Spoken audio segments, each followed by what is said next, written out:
Sa Thailand, madalas kang makakakita ng mga unggoy na nakasabit sa mga truck ng niyog. Pero hindi sila nagnanakaw ng niyog para kainin. Ang totoo, sila ay mga trained monkeys na nagtatrabaho para sa mga magsasaka. Bata pa lang ang mga ito, tinuturuan na silang umakyat sa puno ng niyog upang mag-harvest. Mula sa pag-harvest hanggang sa pagdala sa pamilihan ay sila ang gumagawa.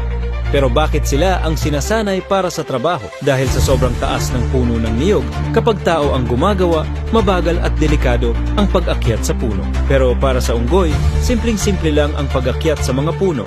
May sarili pa silang diskarte.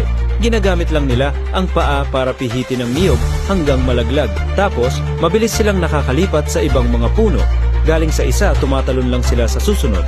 Kaya tuloy-tuloy lang ang trabaho. Ayon sa statistics, ang isang tao ay kaya lang mamitas ng hanggang 100 niyog kada araw. Pero, ang isang trained na unggoy ay umaabot ng higit sa 1,500 na niyog sa isang araw.